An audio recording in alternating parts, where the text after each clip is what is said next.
Alhamdulillahilladzi nasta'inuhu wa nastaghfiruh wa na'udzu billahi min shururi anfusina wa min sayyiati a'malina may yahdihillahu fala mudhillalah wa may yudlilhu fala hadiyalah. Allahumma shalli wa sallim ala habibina wa syafi'ina wa qurrata a'yunina wa maulana Muhammad sallallahu alaihi wasallam wa ala alihi wa ashabihi wa man tabi'a bi ihsanin ila yaumiddin. Para hujaj, para sesepuh, para ketua RT, RT 1 Pak Huda, RT 2 Pak Eko ada, RT 3 Pak Udin, RT 4 Pak Alam ya? Pak Alam mewakili Alam. Oh lagi sakit? Iya. Oh iya.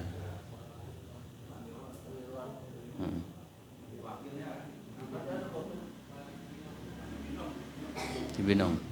Sakit apa Pak? Oh jantung. Jadi Pak Alam nanti malam wakili lagi ya untuk RT 4.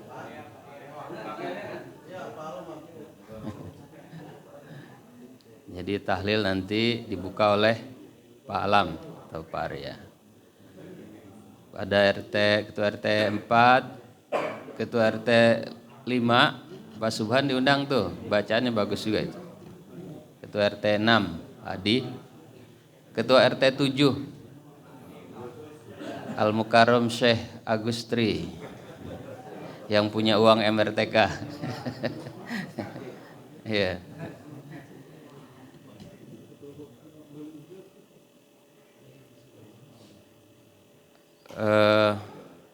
Semalam saya dengar pengajian yang disampaikan oleh Ustadz Misbah, walaupun dapat setengah, tapi ada yang mungkin relevan kita sambungkan.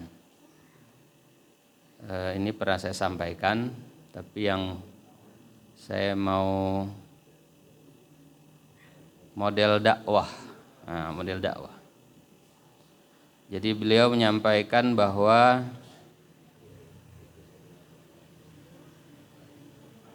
ud'u ila sabili rabbika bil hikmati wal mau'izatil hasanah wajadilhum billati ahsan. Oh ya, ini ada para remaja ini, ada Bapak Syekal nih insyaallah nih, jadi generasi muda ya. Ridwan, ada Ali dan ada Erlan ya. Terus semangat, mudah-mudahan kalian jadi penerus mushola masjid umat yang lebih baik. Jadi kata Ustadz Misbah, salah satu upaya kalau kita sayang terhadap orang non muslim gitu ya, itu berdakwahlah dengan cara yang elegan, barangkali begitu ya. Ud'u ila sabili rabbika, serulah, ajaklah orang kepada jalan Tuhanmu bil hikmah. Hikmah itu apa? Ilmu. Di antara tafsir. Berarti kalau yang mau menjadi dai harus berilmu. Jangan cuman pakai sentimen atau semangat sebagai orang Islam tapi nggak punya ilmu. Itu malah nanti merusak citra dan pesan sejati dari agama Islam. Bil hikmah wal mau'izatil hasanah, dengan mau'izat apa?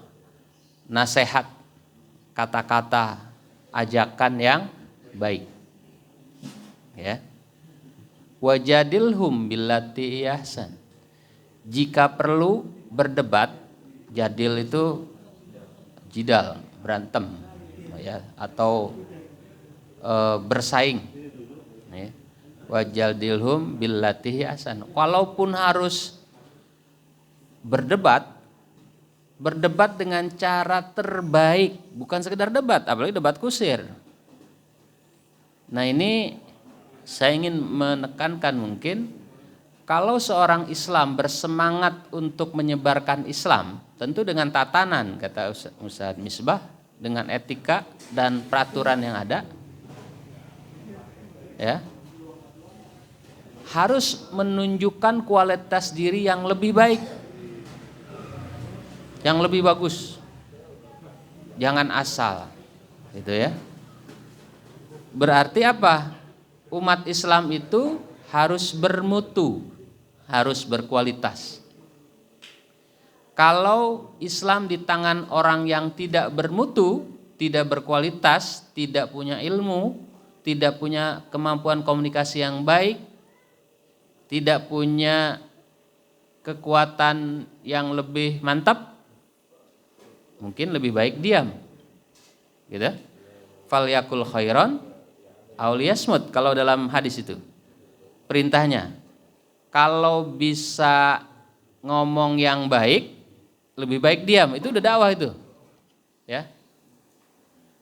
Kata Ustaz Misbah lagi, man ra'a minkum mungkaron falyughayyir biyadihi, dengan kekuatan. Kekuatan itu bisa ekonomi, ya, bisa berceramah, bisa berpolitik, bisa intelijen, bisa macam-macam. Jangan cuman bisa teriak-teriak tapi ilmu nggak punya, ekonomi nggak mapan, susah, gitu ya.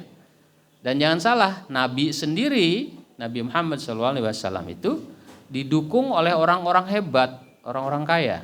Abdurrahman bin Auf, Umar bin Khattab, Utsman bin Affan. Gitu ya. Orang yang lembut seperti Abu Bakar Siddiq, orang yang garang seperti Umar bin Khattab, orang yang cerdas seperti Ali bin Abi Thalib. Ya. Gitu. Yang kaya raya seperti Utsman bin Affan.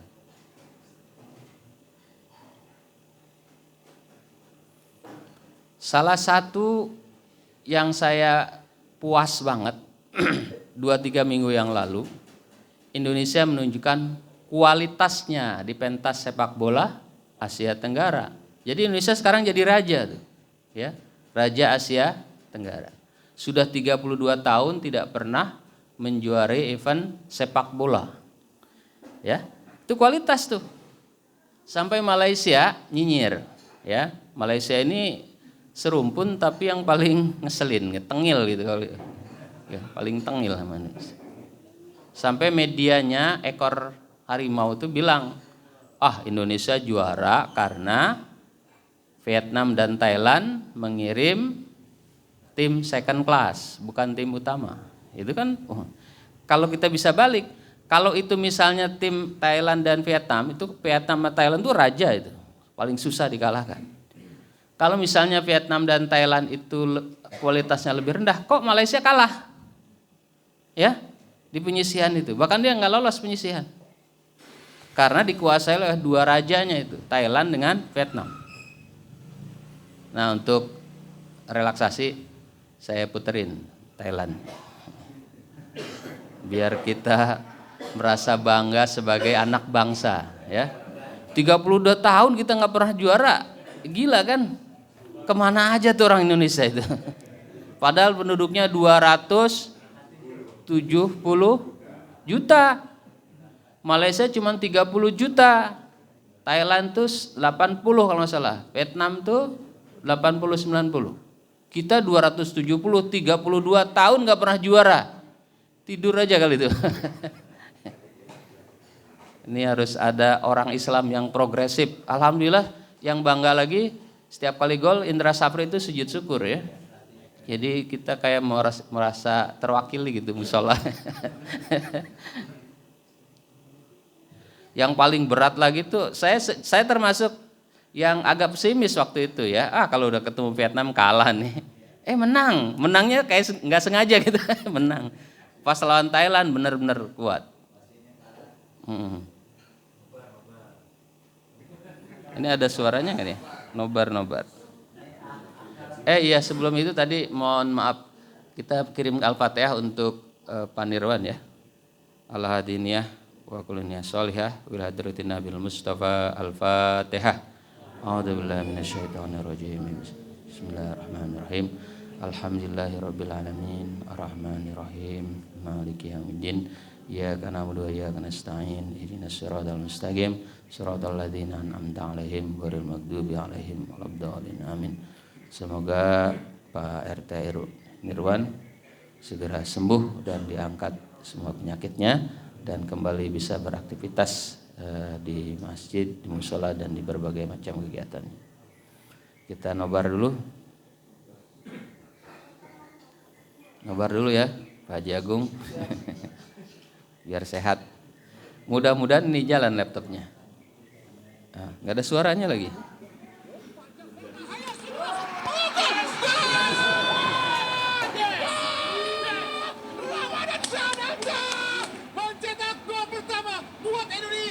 Gol pertama Indonesia, gol Kapan Sananta secara keseluruhan di SEA Games 2023 ini.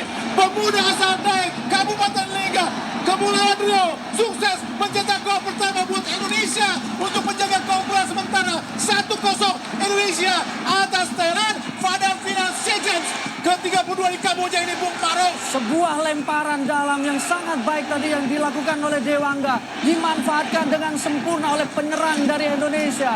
Kita lihat Ramadan Sananta membelokkan bola dan kemudian bola kembali dibelokkan oleh pemain belakang dari Thailand. Yang dikalahinnya Raja ini. Tadi kita saksikan Raja Asia aksi Tenggara. kekecewaan, tapi apapun itu Ramadan Sananta yang membelokkan bola dan kemudian Dewangga. Rizky Ridho, bola tendang jauh ke depan, belum selesai pertandingan, bisa dikejar oleh apa yang dilakukan dan gol! Yes! Alhamdulillah, kembali Ramadan Sananta mencetak gol kedua Indonesia untuk memimpin menjadi 2-0 di akhir-akhir babak pertama. Gol kelima Ramadan Sananta di SEA Games kali ini sekaligus menandakan Indonesia unggul sementara 2-0 atas Thailand, Bung Maruf. Ya, air mata Ramadan Sananta, keajaiban di babak pertama. Kita saksikan bagaimana Ramadan Sananta menerima bola, tidak melihat gawang dari Rizky Ridho. Kita saksikan di sini sangat cerdik, kesalahan komunikasi, tendangan spekulasi, dan gol yang membuat Indonesia unggul 2-0 di babak pertama. Ramadan Sananta luar biasa. Berhasil mencuri dari sela-sela kaki Jonathan Hamdi dan juga Song Chai Tong Chan, sehingga Ramadan Sananta langsung mengeksekusinya, mengangkat bola melewati kepala. Dan pertandingan babak kedua setelah berlangsung dan Indonesia sementara unggul 2-0 dan menyambung atau mengulas di gol kedua tadi. Sebenarnya kalau memang itu drop ball atau bola terakhir dari Thailand, seharusnya memang wasit memberikan kata, tapi kan tadi Berujung pada eksekusi penalti. tendangan penjuru keempat kalinya. Ini mulai deg-degan ini. Kayaknya kalah lagi. Indonesia. Gol tadi diciptakan oleh Anan Yot Sangwal tadi lewat tendangan penjuru untuk memanfaatkan tendangan penjuru sundulan yang sangat-sangat tepat, Bung Maruf. Situasi para pemain kita belum sepenuhnya fokus ya untuk melakukan organisasi, menjaga barisan belakang. Kita lihat karena eksekusinya juga sangat baik, melengkung dan kemudian muncul dari lini kedua ya. Tidak diduga sama sekali. Kita lihat Anan muncul tanpa pengawalan. Sangat bebas tadi Anan Yot Sangwal, lompat lebih tinggi dibanding para pemain Indonesia lainnya dan menyundul lebih bebas dan sangat leluasa. Abdi Kosim belum selesai ternyata, hanya sebuah prank dari wasit. Hong Sakon angkat tinggi berdua, hati-hati Indonesia. Yot Sakon sendirian. Sempat saya putus asa, kayaknya kan kalah lagi nih Indonesia. Udah menang-menang. Pengawasan pemain Indonesia Yot Sakon disamakan kedudukan di sisa waktu babak kedua.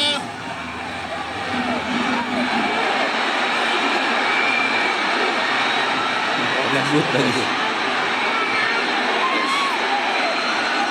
Apa yang terjadi? Yot Sakon mampu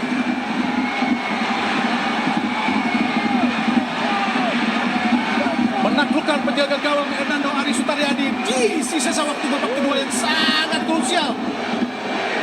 Sangat disayangkan, sungguh sangat disayangkan Bung Maruf. Ya, ini situasi padahal ini tinggal menunggu hitungan detik. Kita saksikan. Gagal tadi pemain Indonesia untuk menghalau tadi pergerakan dari Rio Sakon. Rio Fahmi.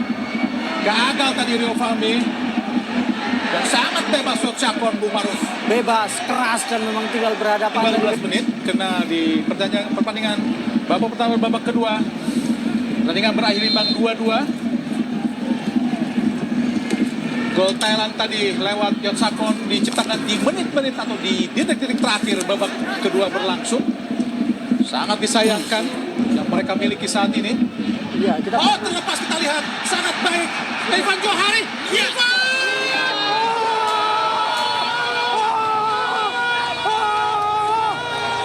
Mulai kayak gini semangat lagi pas nonton. Ketika buat Indonesia, alhamdulillah. Proses gol yang sangat cantik. Terlepas tadi Song Chai berhasil dimanfaatkan oleh Irfan Johari dengan chip yang sangat indah, Bung Maruf. Luar biasa, chip yang sangat cantik, sangat baik tadi. Mental yang sangat dingin diperlihatkan oleh Irfan Johari untuk bisa memberikan gol yang sangat-sangat indah. Ke depan kita Rio Fahmi, masih Rio Fahmi kotak penalti yang sangat berbahaya. Fajar syuting dan Fajar, alhamdulillah. Oh Tuhan, terima kasih Tuhan telah memberikan putra-putra terbaik untuk melawan Thailand di laga yang sangat penting ini dengan mengirimkan atau memberikan kami seorang Fajar untuk menciptakan gol yang sangat penting untuk bisa mengubah skor menjadi 4-2. Bung Maruf, syukur alhamdulillah. Ya, Fajar medali Indonesia mulai terlihat di depan mata. Sebuah gol yang sangat luar biasa. Gol yang indah diciptakan oleh Fajar.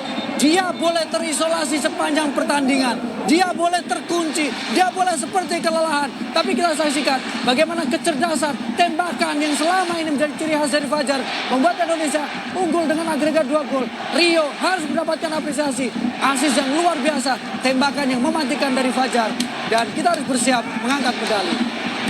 Gol kelima Fajar, Muhammad Fajar Fatur Rahman, putra biak Papua yang menendang sangat-sangat sempurna. Sungguh ajaib. Oh Tuhan, terima kasih. Alhamdulillah untuk bisa memperbesar keunggulan Indonesia atas Thailand menjadi 4-2.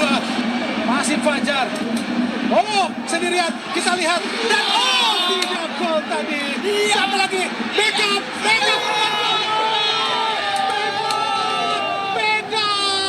Sangat bebas. Dan alhamdulillah mampu mencetak gol kelima buat Indonesia. Pemain asal Persib Bandung ini benar-benar seperti menuntaskan perlawanan dari Thailand. Sudah bisa dipastikan insya Allah Indonesia akan mampu membawa pulang medali emas untuk pertama kalinya dalam 32 tahun. Sebuah proses gol yang sangat-sangat indah, fantastis. Alhamdulillah, sungguh ajaib Bung Maruf. Malam yang indah, malam yang bersejarah, malam yang membuktikan bagaimana kualitas sepak bola Indonesia. Garuda Muda menunjukkan Sangat membanggakan karena yang dikalahkan bukan Myanmar, bukan Kamboja, tapi raja di Asia Tenggara, Thailand.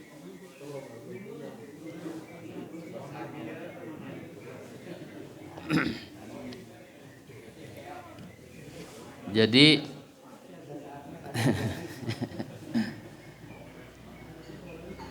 walaupun kata Indra Sapri sebenarnya yang paling sulit itu mengalahkan Vietnam, gitu ya.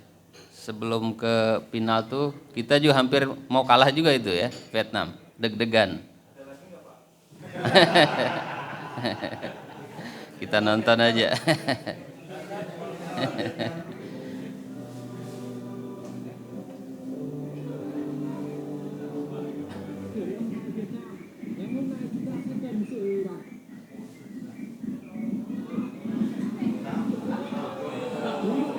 Vietnam. Những người đánh đầu là một Thái Lan, chúng ta đã để cho đối thủ dẫn trước từ khá sớm. Nhưng thời gian bằng cầu nguyện quen thuộc của huấn luyện viên Siapi đủ được cuộc chơi vào lúc này. Bagas, Saranta,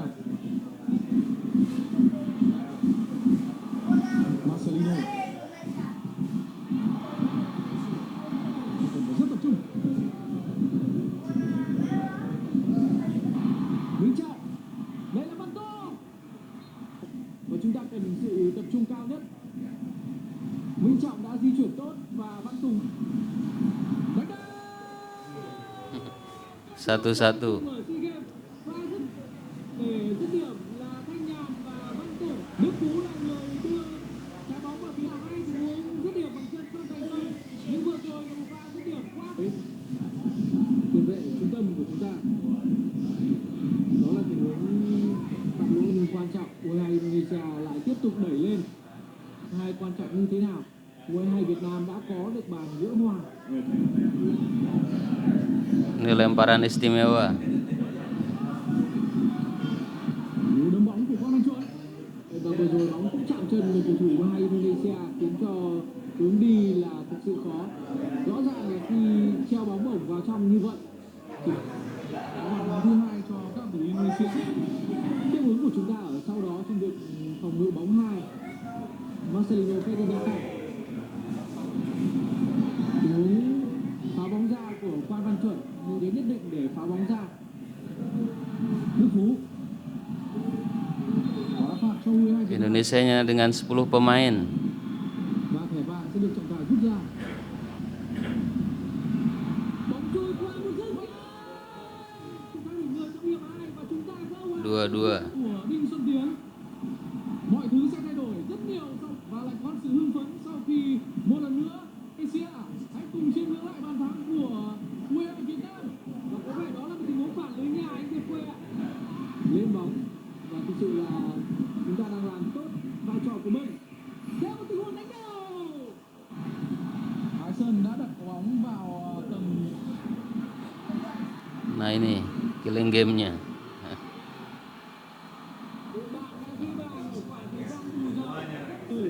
Số 15 trong 5.000.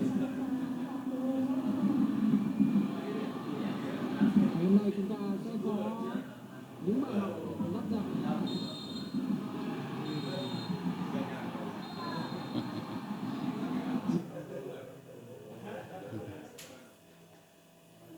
Tuh, sebagai motivasi kita harus percaya diri, insya Allah bisa, ya, orang Islam bisa. Lanjut ke model dakwah. Model dakwah, saya langsung ke kisah dakwahnya para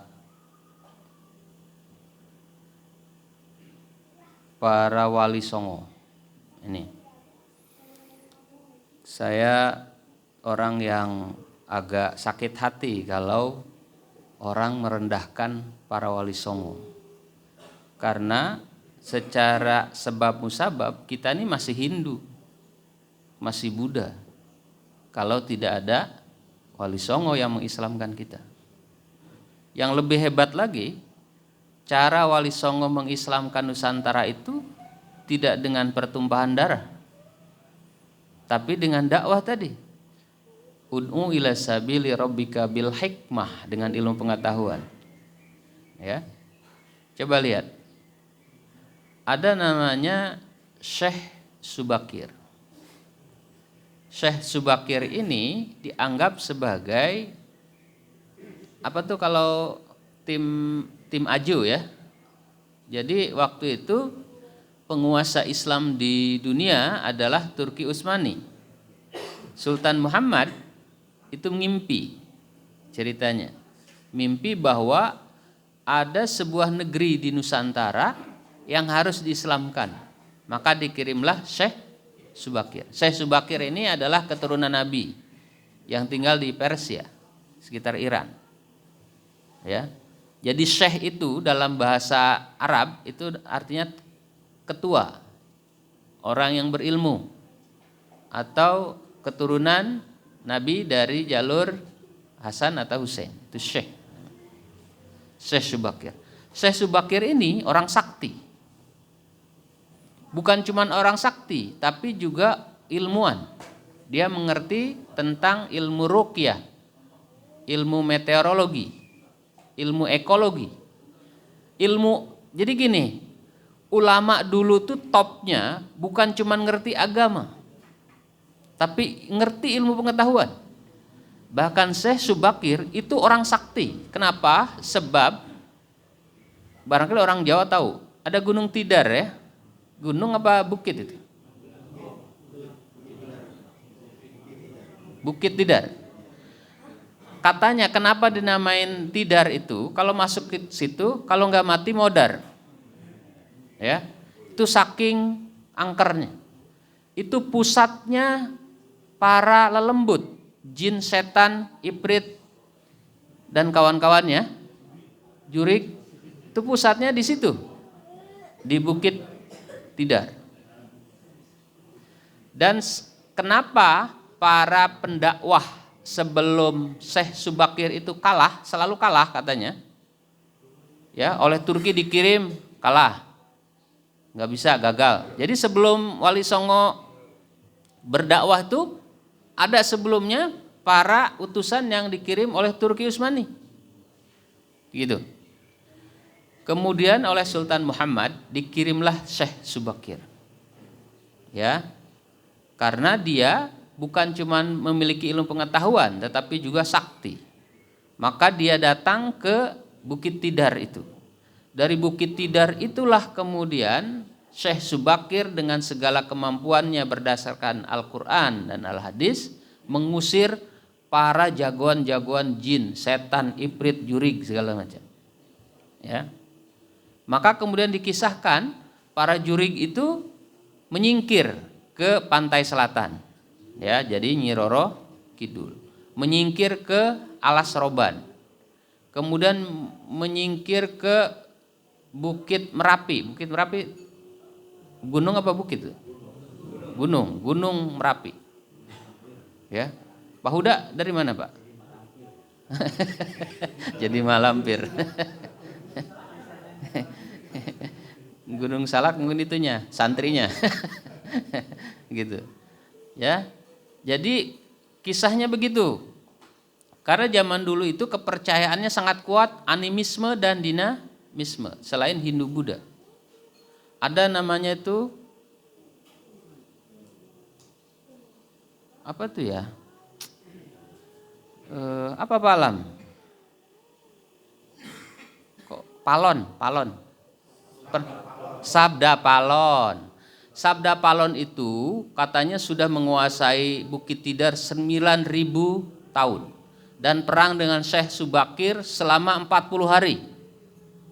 Akhirnya dibikin perjanjian. Kita kayaknya ini harus cincai gitu ya. Kalau perang terus nggak sempet ini, kita sampai tua perang terus. Kata Syekh Subakir, saya mau menislamkan Nusantara. Kata Sabda Palon, boleh.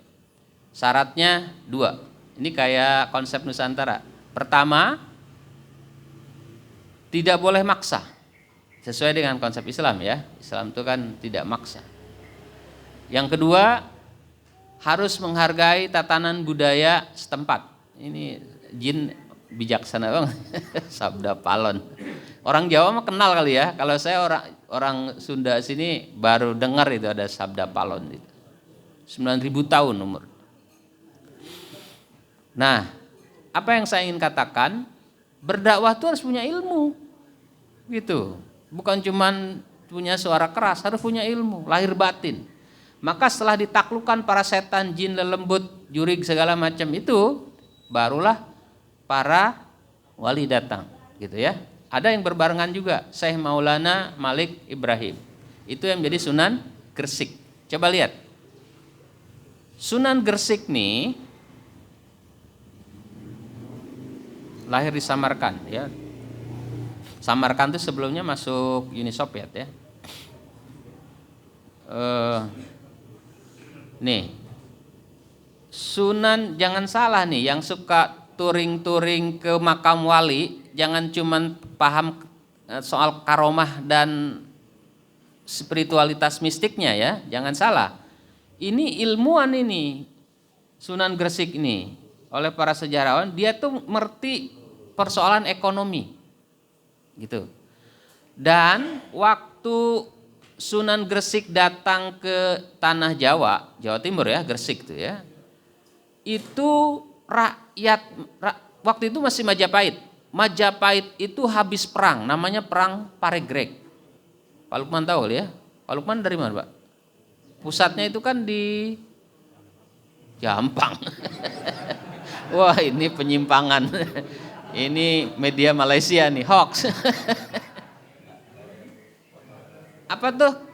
Kerto apa? Sekarang pusatnya itu Majapahit, Kerto apa?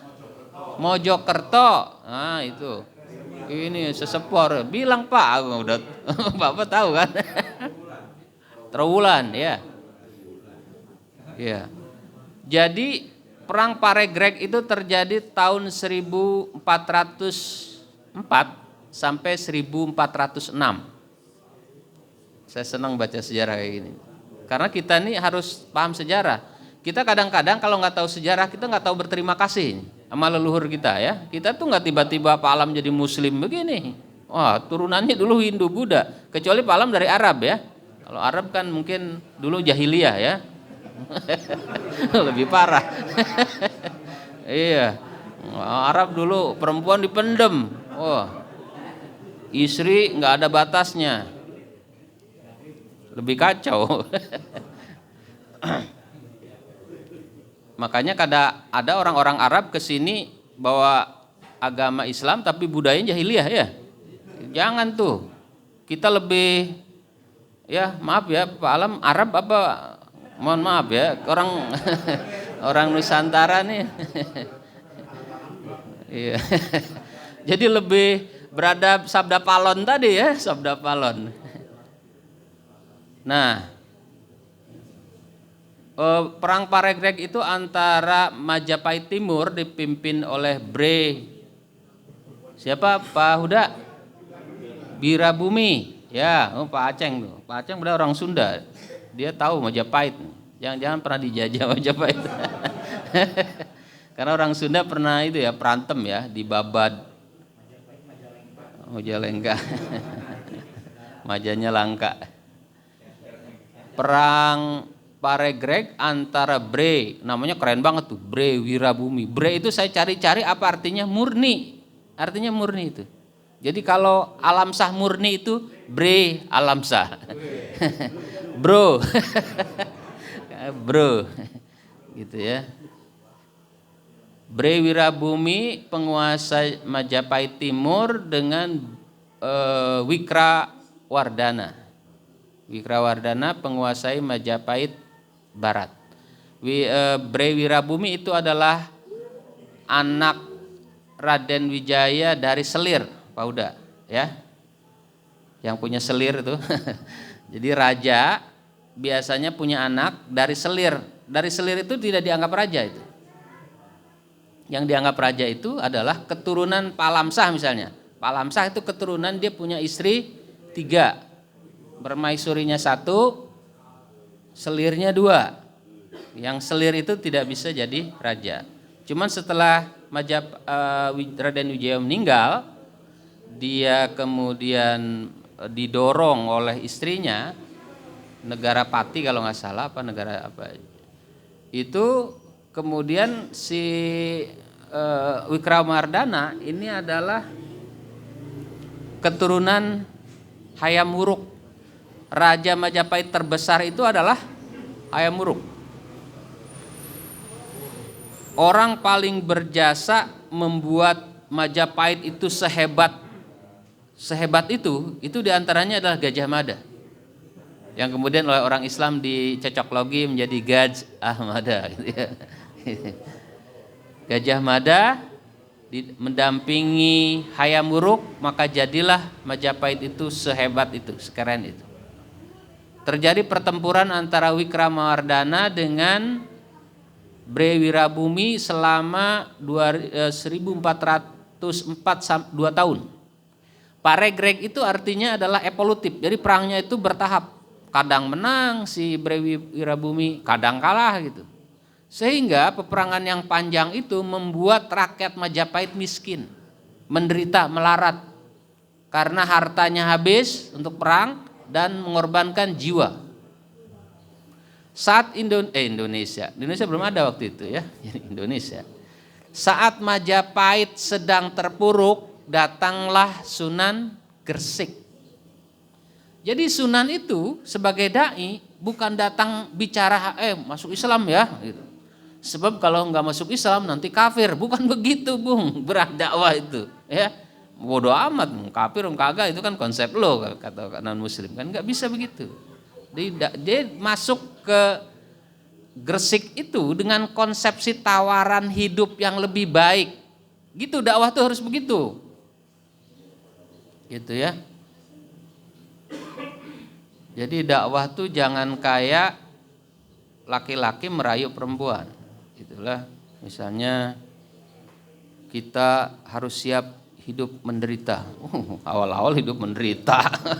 Udah lama menderita, gue nyari hidup yang lebih baik, lu ngajak menderita. Yang penting kita punya cinta, makan tuh cinta. Bohong itu, ngibul. Mana ada cinta bisa. Hoax itu. Jadi Sunan Gresik membawa konsep perbaikan ekonomi. Apa? Arus utama perekonomian waktu itu agraris, pertanian. Ya, pertanian. Maka karena para wali itu bukan sekedar ahli ilmu agama, ahli ekonomi, ahli agraria dan seterusnya, diajarkanlah warga Majapahit di sekitar Gresik itu bagaimana bercocok tanam yang bisa panen berkali-kali. Sudah ada itu sistem pemupukan, sistem irigasi, diajarin begitu. Jadi Ustadz Kiai zaman dulu itu bukan cuma di mimbar, tapi hidup di denyut nadi para jamaah umatnya, nggak elitis, ya. Jangan kemudian dia di mana, umatnya di mana, umatnya kelaparan dia bawa mercy misalnya, bawa moge gitu ya. Umatnya dikasih nasi bungkus, dianya kasih kebuli, kebuli condet lagi. Yang Palam belum pernah bawa nih janji. Aduh, ayo Palam, masa nunggu tahlilan?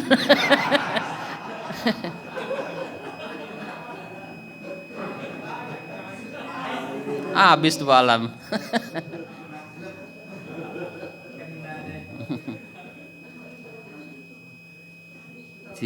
Dijangkepin sampai jam 6 ya. Ini baru satu wali ini.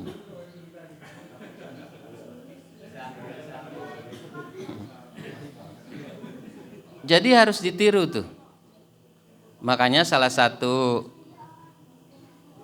semangat saya yang belum pernah padam, sudah 10 tahun. Saya kan pernah mau mendirikan sekolah tuh di sini ya. Saya udah izin ya Pak Haji. Pak Sepuh, Pak Haji Musli sudah izin. Tapi pas buka kena Covid. Ya udah, bengek tuh. Pilek tuh. Pilek sampai sekarang tuh, belum sembuh Pak Huda. Ya, jadi lebih dulu sound system yang sembuh Pak Huda, makasih. Tapi karena saya hidup di lingkungan santri, teman-teman saya itu kiai. Saya kemarin tuh, minggu kemarin digantiin Ustaz Ihsan karena saya di Rangkas Bitung. Saya tuh diomelin teman saya terus kalau ketemu tuh, lu nih katanya. Ngomong di mana-mana, mental cemen, mau bikin pesantren gak berani-berani. Ya gak berani lah, bikin pesantren kan gak gampang gitu ya. Iya, pertama gak gampang. Ajak istri, ajaknya gini dia bilang. Kamu harus siap hidup bahagia. Jangan diajak, kamu harus siap hidup menderita. Menderita makan udah. Gak persiapan juga bisa menderita mah. Gitu. Ayo siap gitu. Jadi insya Allah Bapak, saya mohon izin ya, mohon doanya. Saya mau maksain dapur ibu saya di Tangerang, di Pagedangan, deket Eon tuh ya. Nanti kalau udah berdiri kita bisa makan bersama di sana. Potluck. Bawa kebuli Pak Alamsah ya, condet.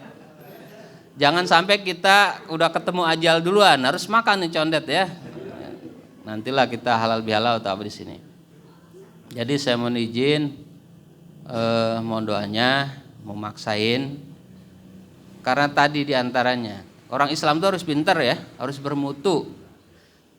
Tim sepak bola Indonesia kalau udah juara sih bodo amat Malaysia mau ngomong apa kek, yang penting juara kita.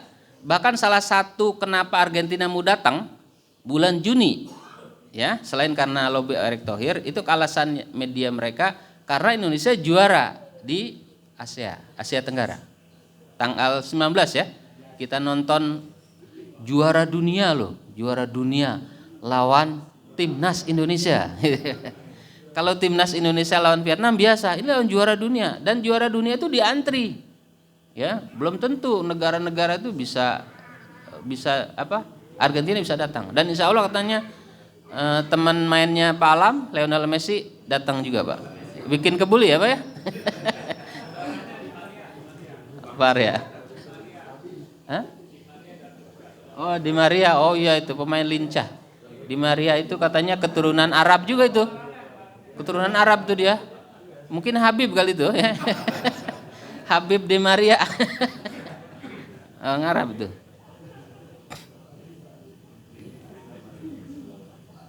Mohon izin ya Pak Haji Agung, nih Pak Sesepuh, Pak Beno, ya. Pak Lukman, saya pikir Pak Lukman tuh RT 4 ya, cocoknya RT 4 kayaknya itu. RT 6. Pak Rijal, Pak Alamsah, Ustadz Helmi, Pak Yus, Pak Sulhan. Mau pesantrennya pesantren alam, karena belakang rumah saya itu masih kebun. Dulunya banyak ular, ya. Itu udah ada kurang lebih 2000 meter. Mudah-mudahan 3 tahun mendatang menjadi 1 hektar. Mudah-mudahan. Saya mohon bacain Al-Fatihah barangkali ya, supaya karena insya Allah Allahumma sholli ala Muhammad wa ali Muhammad. Ketika kita bacain sholawat itu Nabi itu hadir, karena Nabi itu adalah asal penciptaan alam semesta. Kalau nggak ada Nabi ini, alam semesta nggak diciptakan oleh Allah Subhanahu Wa Taala. Para malaikat juga hadir di sini karena ada pengajian. Ya Nabi, ya para malaikat, tolong angkat doa kami, hajat kami dengan niat baik. Mudah-mudahan dengan pesantren itu kita bisa mencetak orang-orang Islam yang bermutu, sehingga dakwahnya dengan ilmu, dengan mau'izah, dan walaupun harus jadil dengan ihsan.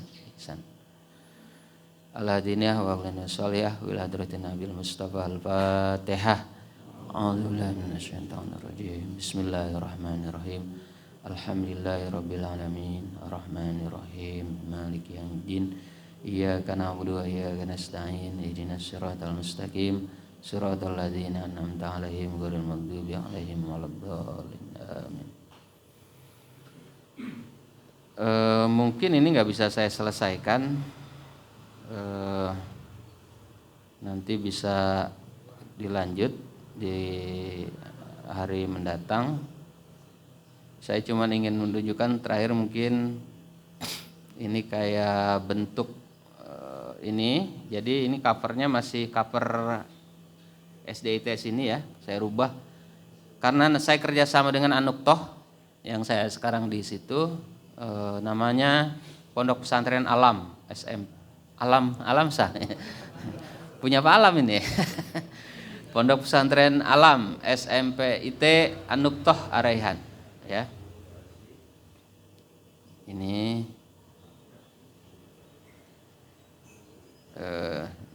harus maksa kata teman saya, sebab lu udah tua gitu ya. Siapa tahu nanti duluan aja, jangan keburu ajal datang belum ngapa-ngapain. Iya. Nah ini ada dapur ibu saya, panjang itu 14 meter panjangnya, yaitu bisa dibikin 7x7 insya Allah. Kemudian kelasnya juga mungkin karena kelas alam, kita pakai saung ya, saung terbuka gini. Nanti anak-anak belajar di sini, juga nanti belajarnya di taman, ya, di taman kayak begini. Insya Allah mutu mah kita bisa bersaing, insya Allah ya, dengan segala konsep yang ada. Saya kira itu karena saya sangat mengagumi para wali. Mudah-mudahan warisan-warisan para wali bisa kita pertahankan, karena kata Nelson Mandela, pendidikan itu adalah senjata paling ampuh untuk merubah dunia. Nggak ada lagi tuh pokoknya. Pendidikan, ya, pesantren apalagi, ya, dengan pendidikan pesantren. Saya mungkin ingin mewakafkan diri saya. Kalau usia sekarang 52, saya berharap 80 tahun umur saya sampai pesantren itu besar. Mudah-mudahan ada cabangnya. Bisa di sini barangkali cabangnya nanti. Ya. Itu jadi saya ingetin Pak Huda ya. Ini Pak Huda dan Pak Adi. Baru saya bahas Sunan Gresik. Sunan yang lainnya belum. Sunan Gresik ahli ekonomi, ahli kesehatan, ahli hukum, politik dan seterusnya ya. Jadi kalau mau dakwah tuh harus punya ilmu. Saya kira itu, mohon maaf. Oh ya, sekarang sebelum saya tutup karena biasanya saya sampaikan informasi.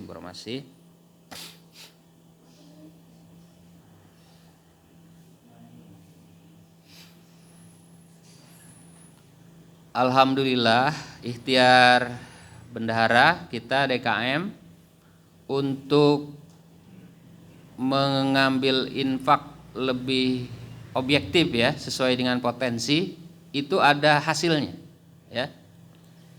Ada hasilnya. Terutama infak dari warga RT 01 yang dipimpin oleh Pak Huda. Ini Pak Huda perlu dapat tiket umroh ini ya. Jadi biasanya dapat 200.000 sampai 300.000, Bang Muslih sangat serius mengambil infak ini. Naik ya, laporan dari Pak Yusuf dari 200.000 sampai sekarang 600.000. Ini juga memang kenapa pengelolaan infak ini kita perbaiki, karena kita dapat usul dari warganya, Cak Mundir dan Pak Huda. Ketika kita laporkan, berapa Pak kalau infak dari RT 01, kita sampaikan dari Pak Yusuf katanya 200.000 sampai 300.000. Mereka menolak, masa cuma segitu, itu mah cuma dari 2 orang, kata Pak Cak Mundir. Cuma dari saya sama Pak Huda itu mah gitu. Biasanya kata dia kalau MRTK ngambil infak tuh dia dapat sampai 900.000 sampai 1 juta. Kita sampai ngelamun, masa iya Pak? Iya katanya, itu cuma 2 orang itu. 1 orang malah Pak Haji Sigit selesai itu. Gitu. Oh gitu ya. Akhirnya karena kita ini mushola yang terbuka, sangat partisipatif, semua gagasan-gagasan jamaah semua ini yang kita realisasikan. Walaupun perjalanannya nggak gampang ya. Ini sekretariat sound system itu kan karena usulan-usulan jamaah, Pak ini saya kalau komat telat terus karena sound systemnya nggak bunyi. Nah itu perbaiki ya. Jadi akhirnya dengan konsep tadinya melibatkan satpam. Nah untuk RT 1 Bang Muslih, alhamdulillah Bang Muslih mencapai target ya, lebih malah. Itu yang naik signifikan ya. Ini Bre Wirabumi ini, Pak Huda ya. Mudah-mudahan dipanjangkan umur ya. Jadi RT abadi. Karena jadi RT itu nggak gampang ya. Ngurusin tahlil dan segala macam gitu. Jangan pas tahlil kagak ada tuh Pak Alam. Gitu ya.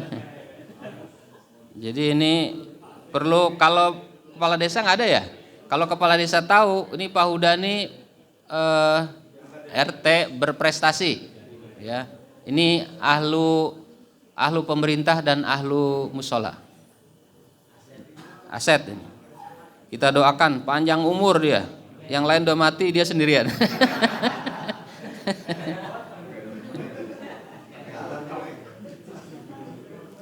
Yang naik yang kedua, ini juga RT, harus jadi RT abadi ini. RT 3 Pak Udin. Nah ini juga. Dia nggak boleh mundur kecuali dia udah ya naik 25%. Biasanya 200.000, 300.000, naik menjadi 400.000 ya Pak Yusuf, 400.000. Lumayan tuh ya.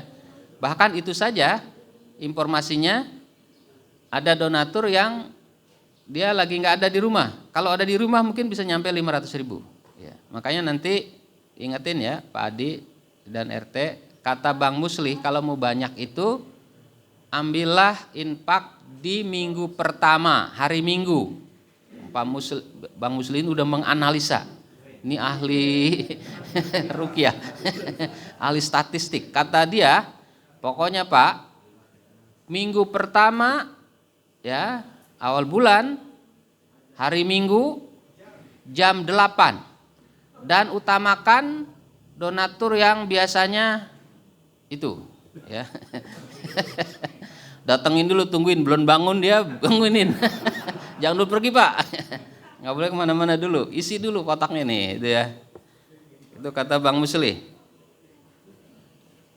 Kemudian RT 6 itu naik kisaran 15% ya, dari 400 ke 500, 20 ya, 20%. Jadi RT-nya Pak Adi RT. Yang turun RT Pak Alam, Pak Arya. Karena Pak Arya enggak RT lagi sih itu. Harusnya Pak RT-nya. Gara-gara Pak RT-nya mundur, turun tuh Pak Arya. Iya. Pak Arya bertanggung jawab sama Allah nih. Turunnya banyak lagi. Iya. Nah RT 2 ini mohon maaf, terjadi kekacauan manajemen. Jadi ceritanya gini Pak Jalu, pas kita buka kotak RT 2 banyak, kok banyak ini, duitnya udah rapi gitu. Ada yang 150 tuh udah rapi. Terus pas kita cari ke Pak Yanto, kotak infak Coffee Morning mana? Dicari-cari gak ada. Kotak Coffee Morning padahal udah saya hitung, itu ada 370 kotak Coffee Morning. Diusut-usut, dianalisa, kita rapat darurat, saya pulang dari Rangkas Bitung, ini kotak duitnya gak ada. Infak Coffee Morning 2 minggu gak ada. Akhirnya disimpulkan bahwa kotak Coffee Morning yang dipakai keliling oleh RT 02 untuk ngambil infak warga. Maka duit yang 700.000 itu separohnya adalah uang Coffee Morning. Uang Coffee Morning. Makanya kita labelin sekarang.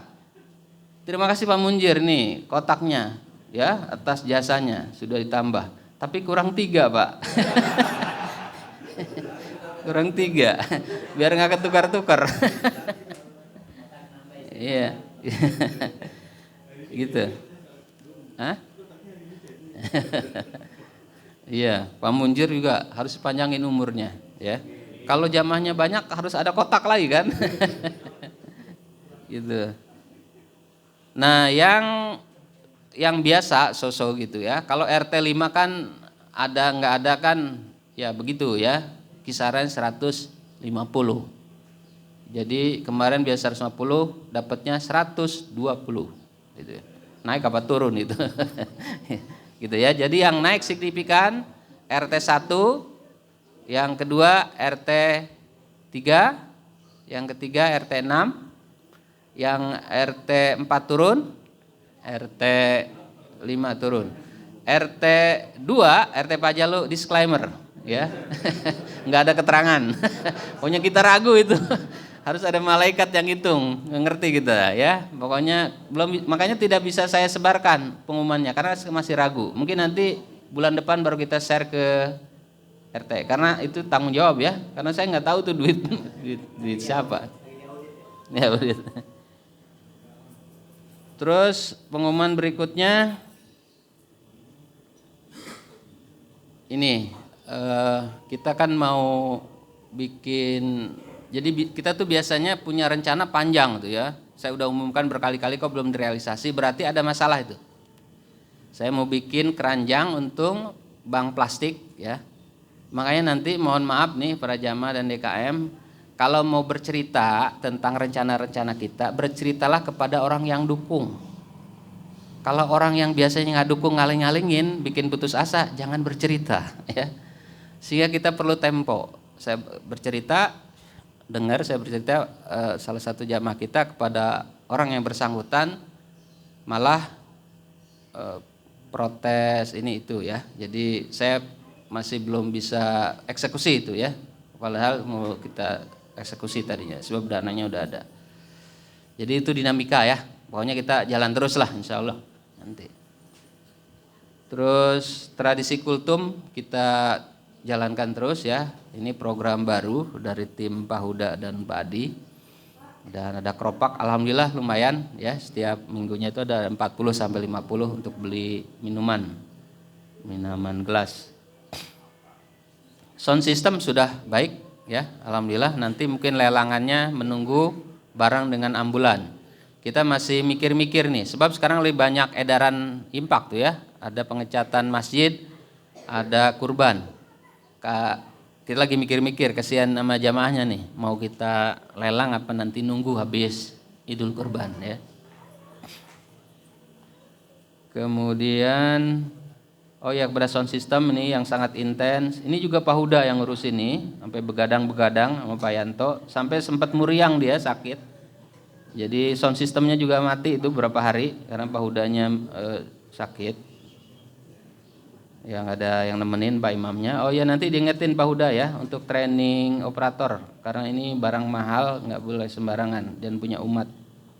Harus orang-orang tertentu saja yang boleh mengoperasikan.